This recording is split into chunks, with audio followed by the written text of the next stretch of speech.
Boa tarde a todos. Eu sou Karine Cavalcante Chamon, eu sou professora do curso de Ciências Biológicas da Universidade Federal do Tocantins, no campus de Porto Nacional. Sou docente também do programa de pós-graduação em Biodiversidade, Ecologia e Conservação, na mesma universidade, e a pedido do pessoal do CA, do Instituto Federal do Maranhão, eu vou fazer uma palestra relativamente curta, espero não me alongar muito, sobre coleções zoológicas, com ênfase principalmente nas coleções de pesquisa e de ensino, tá? Vou espelhar aqui a apresentação para a gente dar início.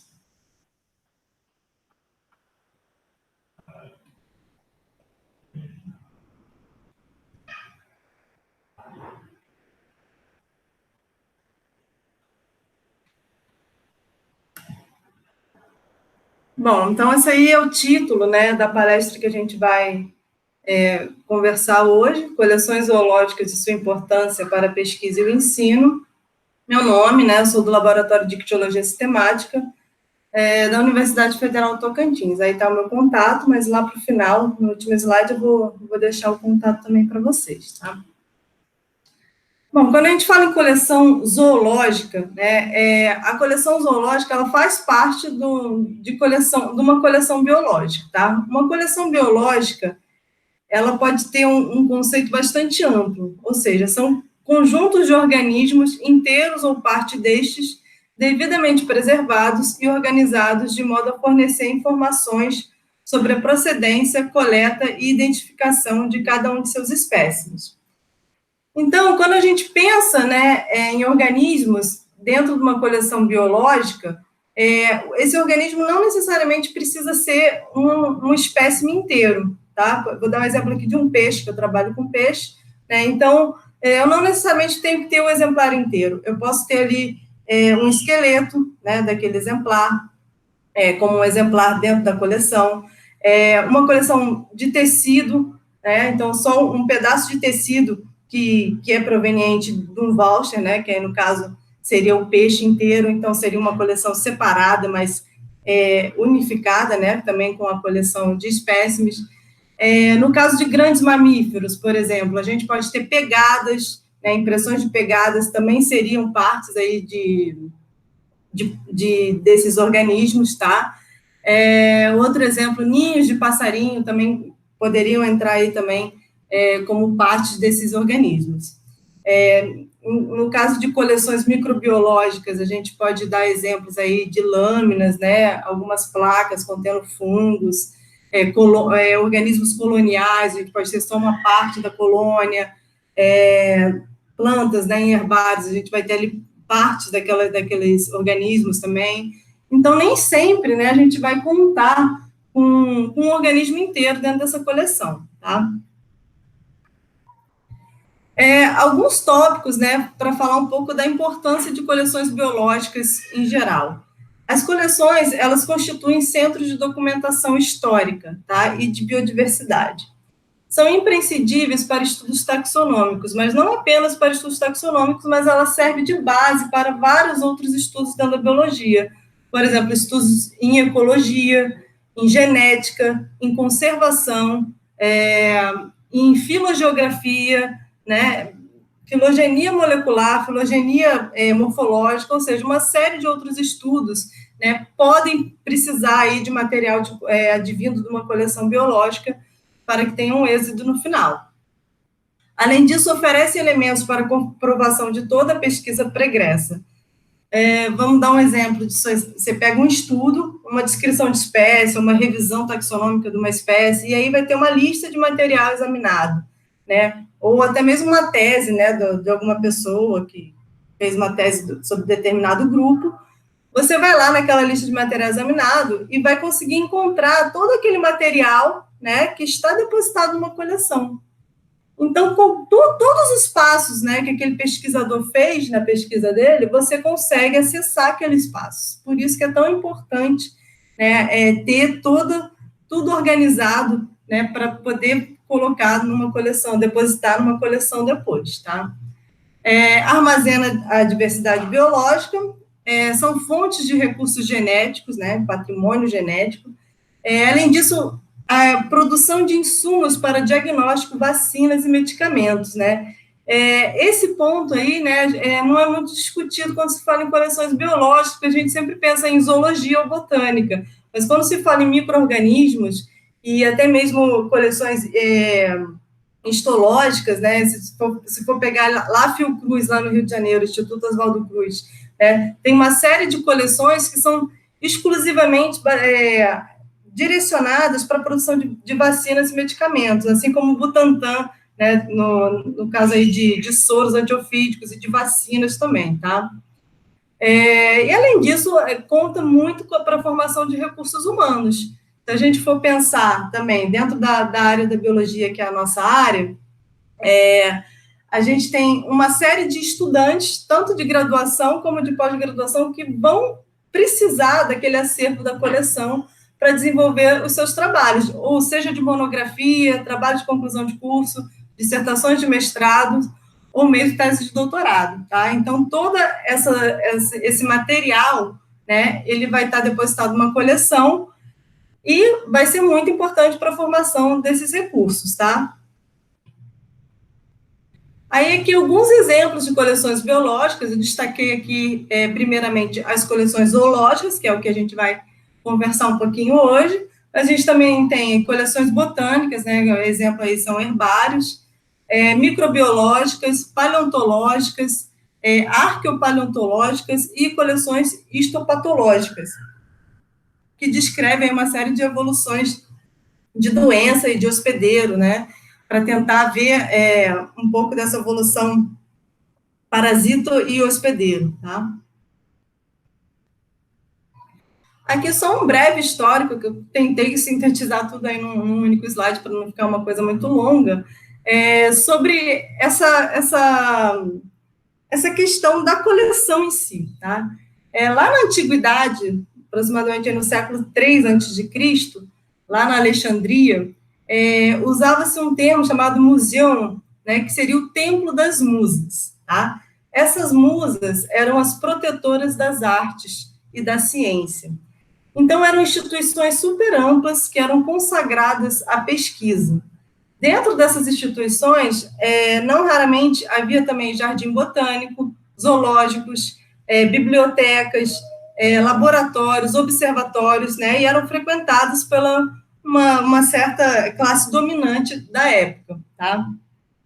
Avançando, né, bastante aí na linha do tempo, a gente tem, entre o século XVI e XVII, no período do Renascimento, foi um período que ocorreram grandes expedições científicas, principalmente partindo aí da Europa. Então, é um período também das grandes navegações. Então, o que a gente tem? Vários centros europeus, né, saindo ao longo do mundo para explorar, né? Então, por exemplo, Portugal, Espanha, a França, a Inglaterra, né, tinham colônias na África, depois fizeram colônias aqui na América do Sul, né? Então, esses cientistas, né, eles vinham explorar, né, na América do Sul e em outras regiões do Novo Mundo, né, ou na África, inclusive, e coletava-se de tudo, né, coletava-se espécimes animais, rochas, espécimes vegetais, de tudo um pouco era coletado e era levado para a Europa na época, tá? Nessa mesma época, né, eles faziam o que eles chamam, o que a gente chama hoje de gabinetes de curiosidades, né? Então, se reunia todo esse material coletado ao redor do mundo, tá? E se fazia troca, venda, né, compra e venda de itens, tá? Eram instituições privadas, né, e frequentadas apenas também pela classe dominante da época. Então, por exemplo, chifres de rinocerontes,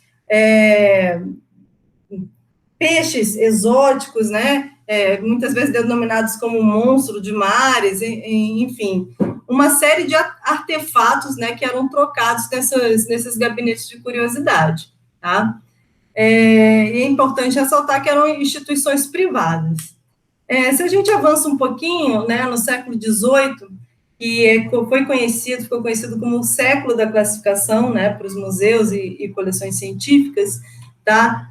Principalmente por conta da obra de Linneu, né? Então, o Sistema Naturae foi a obra publicada pelo Linneu, que foi utilizada para organizar e classificar todos os organismos, tá? Então, nesse mesmo momento, há uma transição muito importante para essas coleções. Elas passam, né, a ser interiorizadas em coleções públicas, tá? Instituições públicas.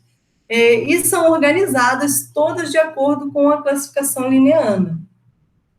Se a gente avança um pouco mais até o século XIX, tá? Os museus se transformaram completamente. Por quê? Porque a partir do momento da publicação, né, da obra mais conhecida do Darwin, que é A Origem das Espécies, por meio da seleção natural, os organismos eles passam a ser entendidos de uma outra forma, não apenas aquela forma estática, né, como é a forma de classificação linneana. Então, esses organismos, eles passam a ser apresentados, entendidos e apresentados de acordo com as relações evolutivas que eles possuem, né? Hipóteses, né, dessas relações evolutivas. Então, a partir do momento que mais estudos, né, foram sendo feitos de vários táxons, esses táxons passam a ser, então, apresentados, né, nos museus, de acordo com a evolução biológica, tá? Então, as próprias exposições, né, em grandes museus, atualmente, quando a gente vai num museu que tem uma exposição, ou de zoologia, ou um museu de história natural, que contempla uma coleção bem mais ampla, a gente vai ver organismos, né, todos apresentados ali de acordo com as suas relações evolutivas e dentro de um contexto, né, bastante explicativo e interativo. Então, há uma transformação muito grande dessas coleções e principalmente aí das exposições nos museus a partir do século XIX, tá? Então, assim, esse resumo, né, do histórico aí de coleções é bastante resumido mesmo, né, mas dá uma ideia para a gente, né, que é uma ideia bastante eurocêntrica de coleção que a gente tem aqui no Brasil, por exemplo, tá? Então, basicamente, assim, a gente importou, né, esse modelo aí de coleção para a gente aqui no Brasil, tá? Então, se a gente for pensar, todo mundo gosta de colecionar, né? O ser humano é um colecionador inerente. Né? Então, se a gente for aí dar alguns exemplos de coleções, né, que não são zoológicas, mas são coleções. Algumas pessoas até colecionam itens zoológicos, como borboletas ali, né? Que seria esse primeiro slide aqui. E também aqui conchas, tá? São os conquiólogos. Mas muitos de vocês já devem ter colecionado, ó, gibis aqui, por exemplo, a Turma da Mônica, eu colecionava quando era criança, por exemplo. Vinis, né? A gente coleciona alguns vinis aqui. Selos, papel de carta, eu colecionei também na minha infância e adolescência. Bonequinhos de super-heróis, carrinhos. Enfim, a gente coleciona coisas, né? A gente gosta de colecionar coisas. É uma capacidade inerente humana, né? De colecionar, de guardar, né, de rotular, identificar. Então, todo o trabalho taxonômico também aí tem essa coisa de colecionador. Bom, aí tem uma lista aí, né, com alguns tipos, né, exemplificando tipos de coleções zoológicas. A gente vai falar um pouquinho de coleções didáticas e coleções de pesquisa, que está aí destacado. Mas tem também aí coleções especiais, que seriam coleções de identificação para interesse econômico ou levantamentos faunísticos, coleções específicas de identificação, que é bastante comum nos Estados Unidos, né, principalmente na agricultura, então se contrata pesquisadores só para identificar, né, insetos, né, que são pragas agrícolas, por exemplo, coleções de tipos, né, que são os tipos que são determinados, né, durante a descrição das espécies, e também coleções de tecidos, tá? Sendo que a coleção de tipo e a coleção de tecido, né, atualmente o que a gente tem observado, a tendência, né, principalmente a tendência dos museus brasileiros e coleções brasileiras e e europeias e norte-americanas, é que essas coleções, elas ficam separadas, mas elas estão acopladas às grandes coleções de pesquisa, tá? Então, elas não são coleções à parte, né? No início até se fazia, né?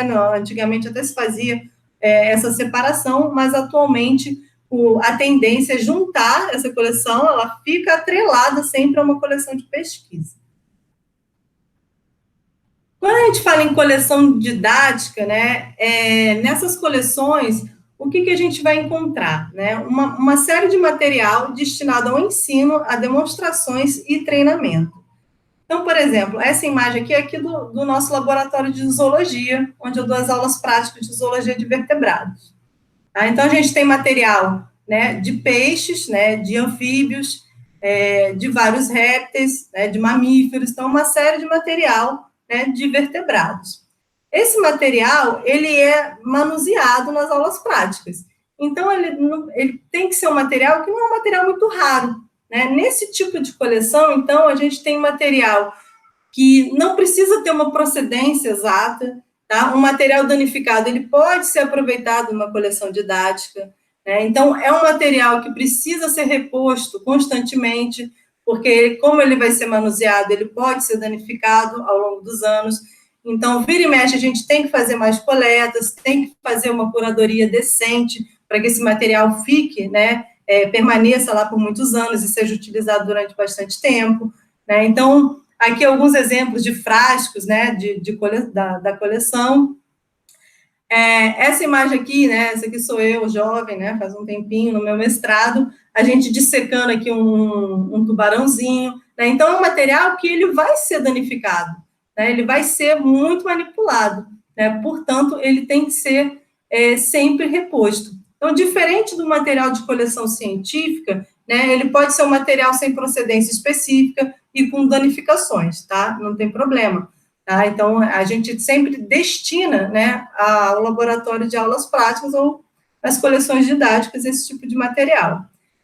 Material de consultoria, muitas vezes vem muitos peixes ou outro material que foi retirado conteúdo estomacal, então danificou alguma parte anatômica desse material, a gente pega também e deposita na coleção didática, tá? Aqui alguns exemplos também, né, de demonstrações desse material, tá? Então, quando tem feiras, né, ou atividades ao ar livre, aqui, nesse caso aqui foi uma aula na praça que a gente fez, né, no 15 de março do ano passado. Então, a gente levou, né, tinha material aqui do laboratório de entomologia, do laboratório de zoologia e da paleontologia, todos aqui do campus de Porto Nacional, a gente levou para a praça, então, várias pessoas, né, curiosas, né, foram lá e a gente explicava, os alunos explicavam, então, assim, é um tipo de atividade bastante satisfatória, porque aproxima também a comunidade, né, da ciência, né, a gente acaba aproximando um pouco, derrubando um pouco os muros, né, esse isolamento da gente estar sempre dentro da universidade, né, e levar um pouquinho da universidade para as ruas, isso aí é bastante importante. Esse aqui foi uma semana literária aqui de Porto Nacional, então a gente tinha um stand lá da universidade, levamos também algum material lá do laboratório de zoologia, alguns crânios, né, cascos de tartaruga, as crianças geralmente gostam bastante desse tipo de demonstração, ficam bastante entusiasmadas. Já as coleções de pesquisa, né, que são grandes coleções gerais, elas constituem patrimônio nacional e internacional, conservam material de todos os grupos animais e, de preferência, do mundo inteiro, né? Ou seja, então, uma grande coleção, né, um grande museu, o ideal é que tenha, né, vários tipos de coleções atreladas àquela instituição, né? Então, uma coleção entomológica, coleção paleontológica, ictiológica, carcinológica, ou seja, de malacologia, né? Então, uma série de coleções atreladas àquela instituição. Essas instituições, elas são públicas, né, estão sempre vinculadas aí ou a museus, como é o caso do Museu de Zoologia da USP, o Museu Nacional, lá no Rio de Janeiro, o Museu Emílio Guild, no Pará, né, em Belém, ou a universidades também públicas, né, muitas vezes universidades federais, em alguns casos, universidades estaduais também, tá? Um grande problema é que elas requerem um grande espaço físico, né, porque colecionar, né, e juntar esse monte de material demanda bastante espaço, e também financiamento para expedições e manutenção do acervo. Esses dois itens, principalmente, né, são os dois itens que é o calcanhar de Aquiles de qualquer pessoa que trabalha em coleção, né? Então, sempre falta espaço, sempre falta verba para manutenção e para novas coletas.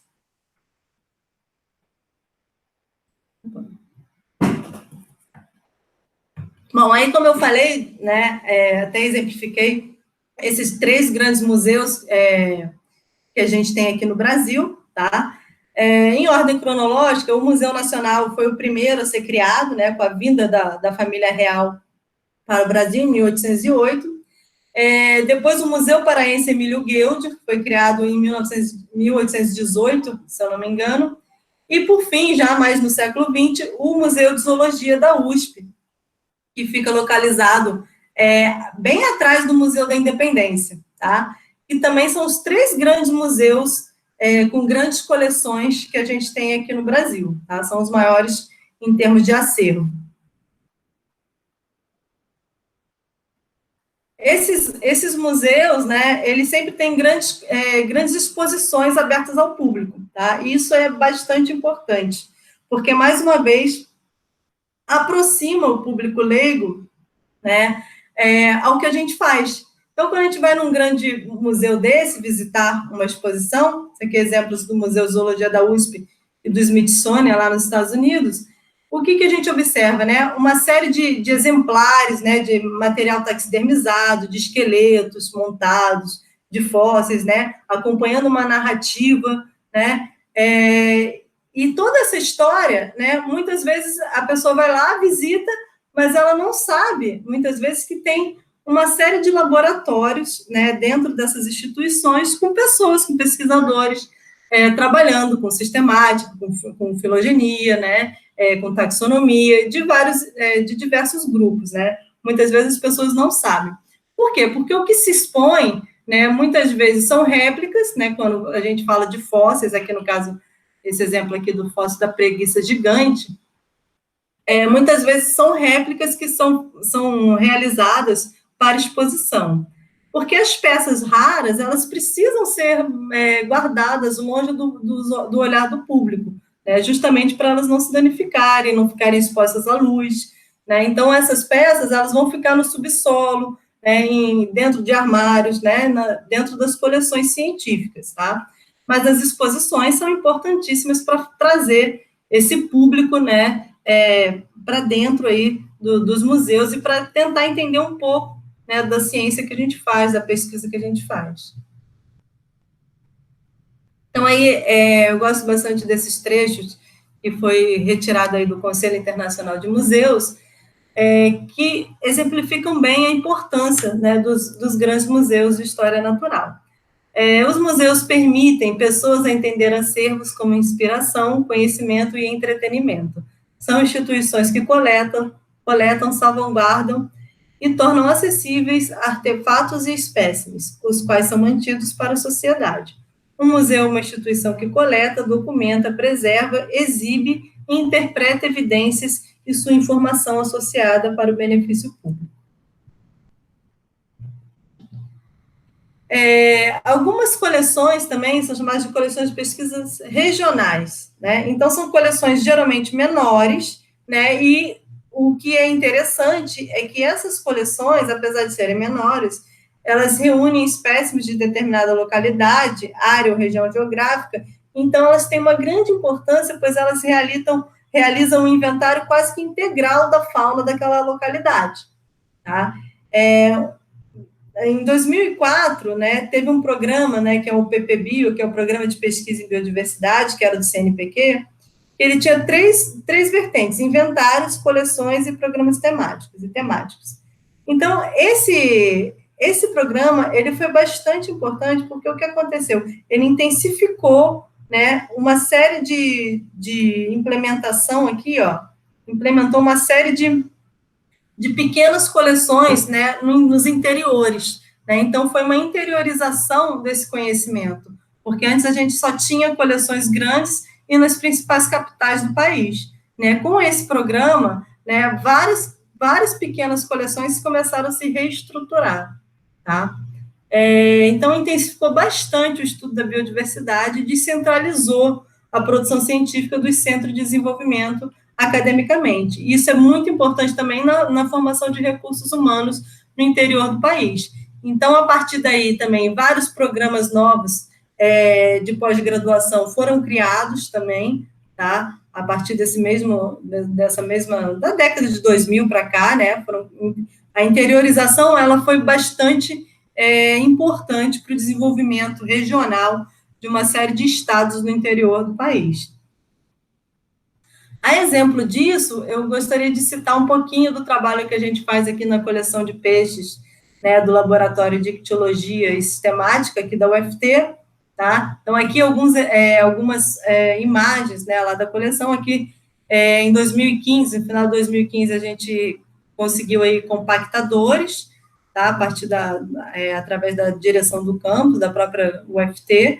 Então, esses compactadores são estantes, né, que elas ficam armários que ficam compactados, né, e aí você abre aqui com essas roldonas, né, e aí consegue acessar aqui o material e otimiza muito o espaço, tá?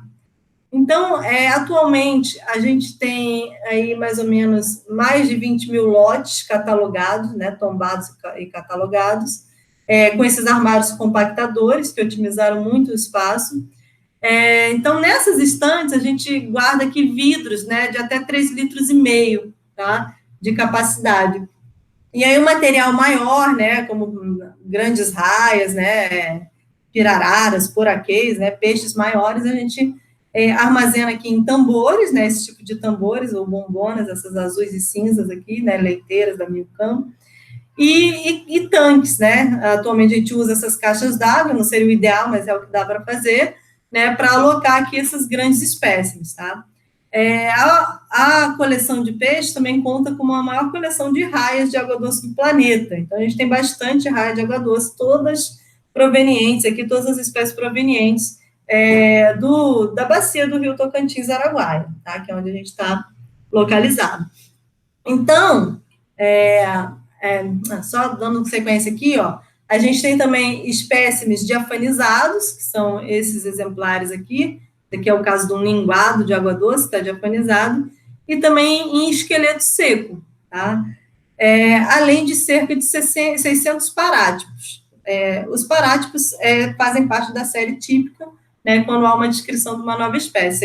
Essa aqui sou eu, segurando um desses parátipos, que eu e mais um colaborador descrevemos em 2018, tá? Que é o Pseudacânticos major, que é um dos maiores loricarídeos, né, cascudos, que existe dentro da família. Então, esses espécimes diafanizados, né, eles são bastante interessantes, né, tanto o esqueleto como o diafanizado são bastante interessantes para a gente acessar aqui informações acerca da anatomia, né, fazer um pouco de anatomia comparada, para tentar entender também como funciona aí, né, esses complexos anatômicos desses animais, tá?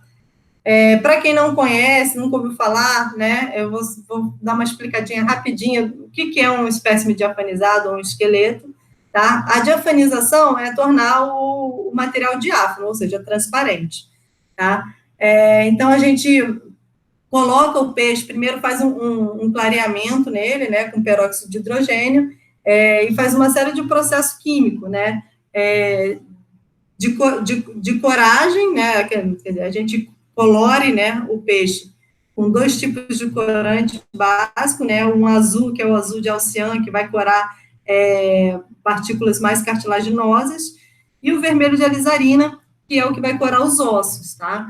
E aí, antes desse processo de corar os ossos, né, que seria esse em vermelho, a gente aplica aqui uma solução de enzima digestiva, que pode ser tanto a tripsina como a pancreatina, para poder digerir a musculatura desse animal. Por isso que a musculatura ela vai sendo digerida lentamente, e aí vai ficar transparente, né? Isso é o diafanizar, né? Deixar o bicho transparente. E aí depois a gente cora com o vermelho de alizarina, tá? Os esqueletos, eles já são feitos a partir de um outro processo. Geralmente, a gente faz esqueleto seco quando o exemplar ele é um pouco maior, né? E aí não dá para diafanizar, não fica legal, né? Você vai gastar muita enzima e não vai ficar legal, não vai ficar um resultado satisfatório. Então, nesses casos, a gente descarna, tira o excesso, né, de carne mesmo, como se fosse filetar um peixe para comer, tira todo aquele filé do peixe. Esse aqui é o caso de um geófos, que é um papa-terra, né? E aí a gente tem um dermestário, que é pequeno. Dermestário são larvas, né, dermestídeos, são larvas de besouro, né, que eles comem, né, todo o resto da carcaça. Então, ele faz aquela limpeza na carcaça. Aí deixa basicamente limpinho. Tira todo aquele resto de carne acumulada, tá? E depois a gente dá um tratamento com peróxido para dar uma clareada e põe para secar, tá? Então, são processos diferentes, mas que resultam no acesso ao esqueleto, tá? Esse mapa é legal para a gente notar aqui os pontos georreferenciados, né? A gente tem mais de 3 mil pontos que foram georreferenciados, a grande maioria, né, aqui na bacia do Tocantins-Araguaia.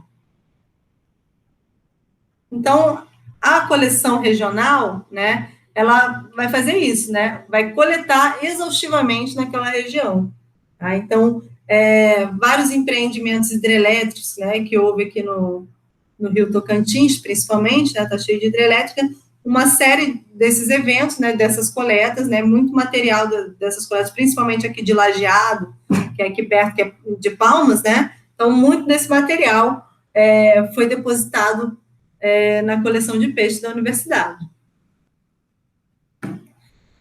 Bom, além dessas coletas, né, de empreendimentos, a gente tem fontes aí de material para coleções através de expedições, viagens de coletas e também aulas de campo. Tá? Então, aí alguns exemplos de algumas expedições que eu participei. Esse aqui eu estava na graduação ainda, que eu fazia estágio no Museu Nacional. Aqui já no mestrado, né, no Museu de Zoologia. Aqui foi uma expedição bastante interessante que a gente fez no Xingu e no Tapajós. E esse daqui é aqui no Centro de Pesquisa Canguçu, né, em frente à Ilha do Bananal, que a gente levava, né, ocasionalmente turmas de alunos para fazer coletas, né. Aí a gente fazia coletas, iam 3 turmas, juntava 2, 3 turmas, ia o pessoal da entomologia, né, junto, da embriologia comparada. Então a gente fazia uma série de coletas, né, para material, principalmente para material didático, né. Então ensinava os alunos, né, a fazer as coletas, né, como coletar, né? Então, é bastante legal também essas aulas de campo. A gente aprende e os alunos aprendem também. Isso que é bacana, uma troca. E aí, algumas técnicas de coleta, né? Por exemplo, para coletar quiróptera, né? Morcego, usar sempre luvas de couro, né? Tá sempre com a vacina antirrábica em dia. Então, muitas vezes, o pessoal usa aquelas redes de neblina, que também são utilizadas para coleta de aves, só que elas são armadas durante a noite para coletar os morcegos. Aqui a gente fazendo arrasto lá no Xingu, né, são peneira, pequenos arrastos, né, para coleta de ictiofauna, pitfall para coleta de pequenos lagartos, também artrópodes, né, coleta miriápoda, né, uma série de outros artrópodes aqui. Essa aqui os alunos armando uma rede uma malésia, né, lá no Canguçu, para coleta de insetos também. Então, cada grupo taxonômico vai ter uma técnica de coleta diferente, tá? Então, dei apenas esses 4 exemplos, mas cada grupo vai ter uma técnica diferente. Se for fazer uma coleta marinha, né, de assídia, de coral, vai ter que mergulhar, né, para pegar esse material, por exemplo, tá? Bom, durante as coletas, né, é importante que se tenha todo o registro, né, daquele material coletado. Então, é legal ter ou livros ou fichas de campo. Nessas fichas de campo, a gente vai fazer o número de campo daquele campo, vai colocar a data, o nome dos coletores, toda a informação que você tiver acerca do ambiente também é bem-vinda, né? Tudo isso é muito importante para a gente ter aquele registro daquele material, tá? Então, aqui alguns exemplos, né? Esse aqui é um monte de inseto, né? Numa malésia, que depois tem que triar, né? Deve ser um inferno triar isso ainda, bem que eu não sou entomóloga nessas horas, né? E a rotulagem, aqui sou eu, lá no Araguaia, fazendo uma rotulagem aqui de campo. Então, ó, a gente tem que fazer um rótulo, né, com um número de campo para cada ponto de coleta, justamente porque esse ponto, né, esse número de campo, é que vai dar acesso a outras pessoas àquelas informações que estão contidas na ficha de campo. A partir daí, né, a gente vai fixar o material, né, para ficar preservado. Esqueci de colocar aí, mas a gente tem que eutanasiar os animais, né.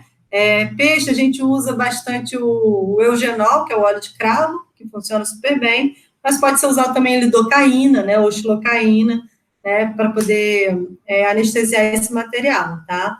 A gente fixa com formaldeído 10%, algum tipo de material, se for fazer esqueleto ou se for para DNA, tem que ser fixado diretamente no álcool, né? No caso de DNA, tem que ser fixado no álcool 96% a 100%, tá? Que é o álcool absoluto.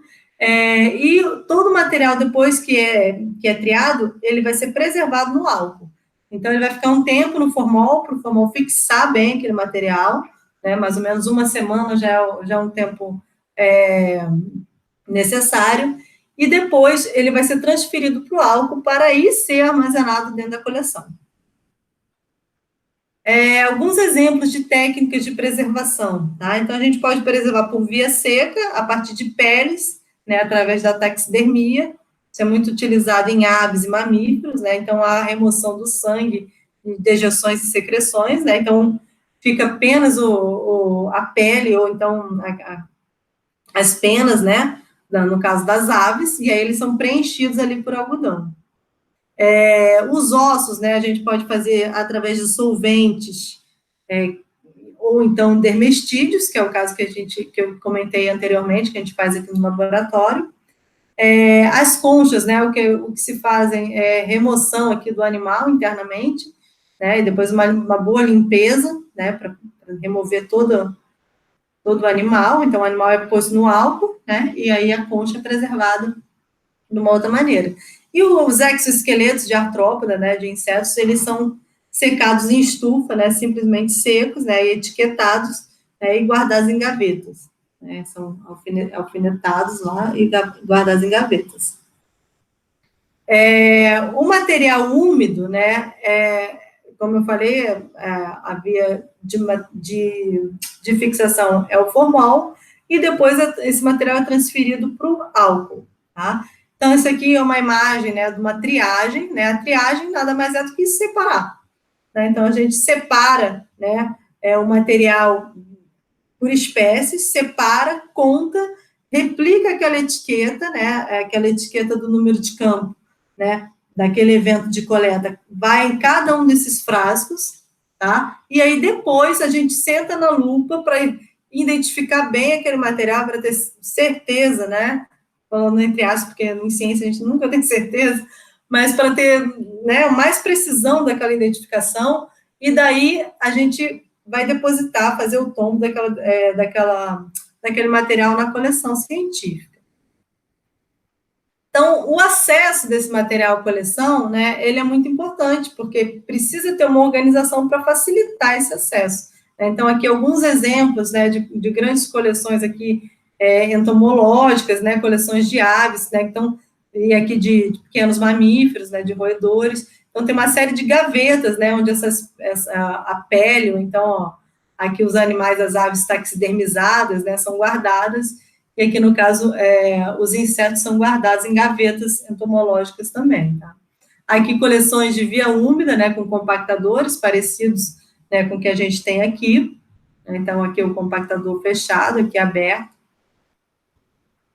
Então, tem que ter uma ordem, né? Geralmente, a gente segue uma ordem sistemática, de grupos mais basais, né, para grupos mais derivados, né? Então, tem toda uma ordem, né, a partir das ordens, das famílias, quer dizer, das famílias, dos gêneros e das espécies, né? Todas prateleiras, como se fosse uma biblioteca, né? Você vai na biblioteca pegar um livro, tem toda uma ordem lá daqueles livros. Na coleção não é diferente, tem toda uma ordem a ser seguida.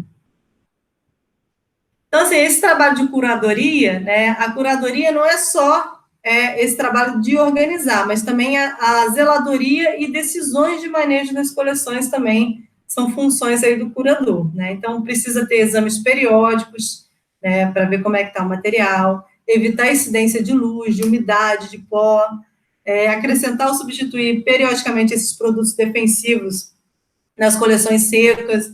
Então, antes, né, até hoje, né, se usa muita naftalina para coleções secas para evitar a proliferação de fungos, né? Só que a naftalina, ela é extremamente carcinogênica, né? Ela faz muito mal, né? De ficar respirando aquele cheiro de naftalina, aquilo faz muito mal. Então, em coleções secas, né, principalmente de entomologia, eles usam muito a naftalina. Atualmente, né, o curador daqui na coleção entomológica, seguindo o exemplo de outros curadores, tem substituído essa naftalina pela cânfora, né? Então, a cânfora, ela faz o mesmo efeito, tem o mesmo efeito, né, a ação antifúngica, né, só que ela não faz tão mal. E também compensar periodicamente a evaporação do líquido preservador, no caso, o álcool 70, que é o que a gente usa na coleção úmida, né? Então, o álcool, ele dependendo do frasco, né, ele acaba evaporando, o frasco racha a tampa, aí perde o líquido, evapora, né, e isso vai danificando o material e também ocasiona a proliferação de fungo. Então, periodicamente tem que estar fazendo essa troca de álcool. E aí, como é que esse acervo é disponibilizado, tá? Antigamente, né, se usava muitos livros tombo, né? O que é isso? São livros deste tamanho, grandes, enormes, então, que a pessoa ia escrevendo à mão, né, por ano. Então, por exemplo, aqui, ó, 1935, né, não sei se vocês conseguem ver daí, escrevia lá todo o material que foi coletado naquele ano, né, procedência, os coletores, tudo isso. Então, você vai em coleções antigas, né, esses livros tombos, eles são disponibilizados, né, para você ter acesso àquele acervo, né. Aqui essas meninas estão usando máscaras, na época não era por causa do coronavírus, tá, gente? Mas é porque é um material que é raro, né, e tem bastante fungo também, então se orienta a usar máscara e luvas para poder manusear esse material. Então, esses livros tombos, eles foram gradualmente sendo substituídos pela informatização, né? Então, o que a gente observa hoje, né, é a geração de livros tombos impressos, né? Mesmo dá para fazer até num programa tipo Excel, né, que é um banco de dados. Então, você coloca lá número de catálogo, família, espécie, número de exemplares, coletor, estado, município, localidade, etc. Todos os dados, né, que você fez lá no seu campo vão estar informatizados aqui, tá? Isso aí seria um exemplo. Aqui na coleção de peixes, como em várias outras coleções, a gente usa um programa específico para informatização e disponibilização desse acervo, que é o Specify. Tá? O Specify ele é um programa excelente, ele é criado para isso, para organizar acervo. Tá? Então, a partir do número de campo, você consegue ter toda a informação, né, daquela coleta. Né? Quem coletou, quando coletou, em que ambiente, como era o ambiente, tudo. Tudo ali nesse banco de dados. E o que é legal é que esse programa, você tem que ter um computador único para ele, né? E ele vai fazendo backup diário de toda aquela informação. Né? Então, essa informação ela não se perde. E de um tempo para cá, né, o que tem sido feito é a disponibilização online através do Species Link, né, que é um programa aí do CRIA. O Species Link também é bastante interessante, que você, online, você consegue acessar várias coleções, né, e tentar resgatar esses dados, né. Então, por exemplo, eu fui fazer um trabalho de revisão taxonômica em um determinado grupo, né, começando a fazer esse trabalho, e eu quero saber em que coleções brasileiras tem material desse grupo. Então, eu posso acessar o Species Link, né, e ver a disponibilidade desse material e em que coleções eles estão. Você vem aqui em dados e ferramentas, coloca lá o grupo taxonômico que você está estudando e vem todas as coleções que estão, né, que aderiram aí a esse programa, tá? O problema, né, aí nesse caso, é que nem sempre esses dados estão super atualizados, tá? Então, é interessante você fazer esse levantamento e entrar também em contato com curadores dessas coleções para saber se tem mais coisa, né? Porque nem sempre está atualizado. E um outro problema que a gente tem muito em coleções, né, é a questão da segurança, né? Você imagina, eu sempre trabalhei em coleção de peixes, né, que é a coleção de via úmida, onde todo aquele material é armazenado em álcool 70, que é extremamente inflamável, né? Então a gente tem que ter um prédio, né, seguro, né, portas corta-fogo e extintores, né? É o mínimo que se tem que ter. A gente tem isso? Não. A gente tem um prédio velho, né, que não tem manutenção, que o telhado tem goteira, não tem porta corta-fogo, tem divisórios de papel e a gente mantém uma coleção, né? É uma loucura? É. Né? Então, a grande parte dessas coleções, atualmente no Brasil, estão assim, tá? Tirando essas grandes coleções que têm mais recursos, né, como São Paulo, a grande maioria está muito mal das pernas, porque não tem dinheiro, né? Nunca tem dinheiro para coleção. Então, é um problema seríssimo que a gente vem enfrentando. Né? Isso é extremamente importante para evitar esse tipo de situação, como o incêndio que aconteceu no Instituto Butantan em maio de 2010, né? Já faz 10 anos isso. Daqui a pouco vai fazer 10 anos. Impressionante como passa rápido, parece que foi ontem.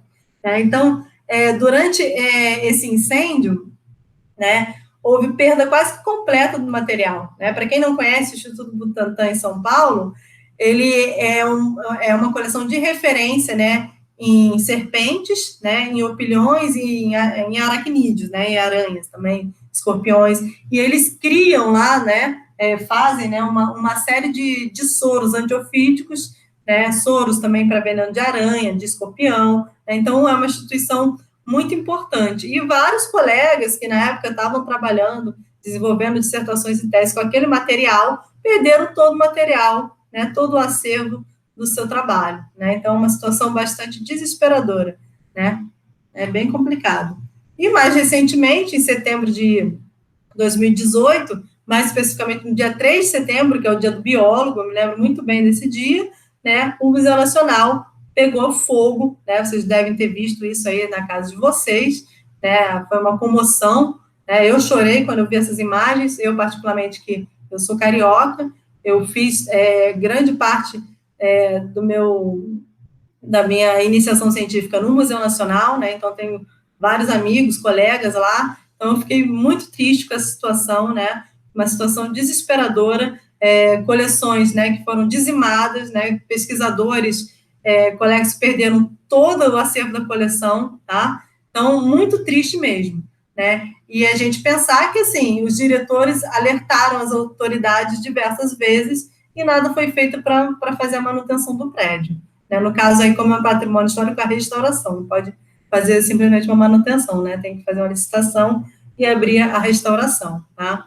Então, assim, complicadíssimo, gente. Então, essa questão de segurança é muito séria, né, para a gente não perder mais acervos aí Brasil afora. Bom, então, perspectivas que a gente tem, né, só para ir encerrando, tá?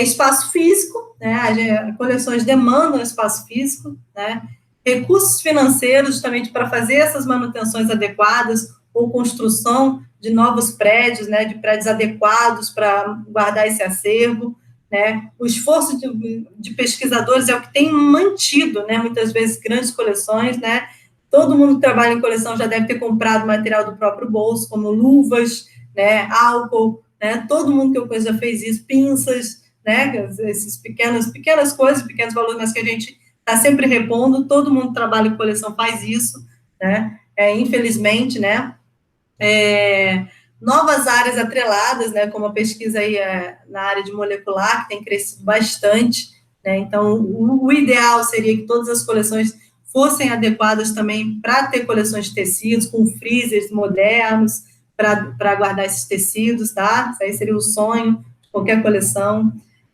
Estabelecimento de áreas para pesquisa e preservação, então, é muito importante, né, o trabalho das coleções nesse sentido, tá? Conhecer aquela diversidade biológica daquela região, para poder fazer aí qualquer predição, né, na conservação dessa área, tá?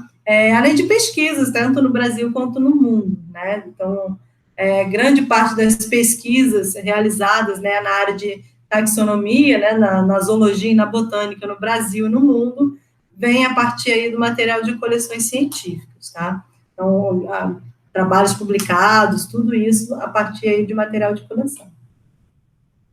E só para concluir, né, as coleções zoológicas são muito importantes para pesquisas taxonômicas, mas não apenas para pesquisa taxonômica, né, como a gente comentou. A ordenação e disponibilização do conhecimento biológico sobre a diversidade, base de estudo e informação para outras áreas de ciências biológicas, como filogenia molecular, biogeografia, ecologia, genética de populações, filogeografia, tá? E os museus exercem aí uma grande importância, né, nas suas exposições, para tentar também aproximar, né, a questão científica, né, o trabalho científico que a gente faz do público leigo, né? Então, isso é muito importante, né? Fazer esse trabalho de extensão, tá? Os trabalhos de extensão são bem-vindos e são muito importantes. Então, é isso, gente, que eu tinha para falar de coleções, né? Obrigada, né? Eu agradeço aí o pessoal do Centro Acadêmico pelo convite, fiquei muito grata por esse convite, tá? Eu espero que vocês gostem. Eu vou deixar aqui alguns recados. A gente tem, né? Eu criei recentemente um perfil no Instagram do Laboratório de Ictiologia Sistemática, aqui da UFT Porto, se vocês se interessarem, segue a gente lá. Está meio inativo, né, porque a gente não tá trabalhando, né, só fazendo um trabalho remoto, não está trabalhando presencialmente, né, fazendo coletas, entre outras coisas, mas uma vez por semana, mais ou menos, dou uma atualizada, né, coloco alguma coisa, alguma informação lá, tá?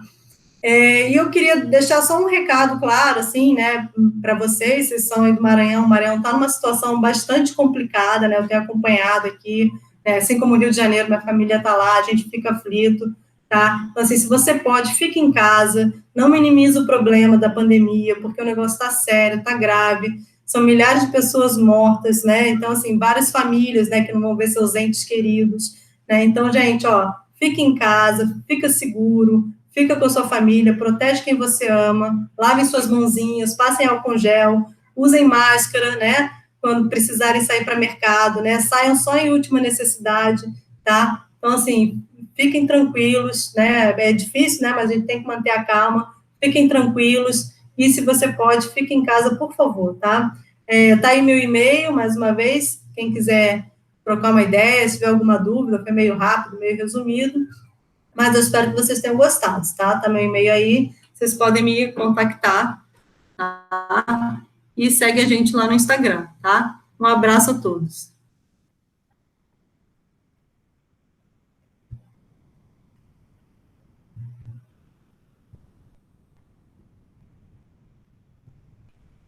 Tá.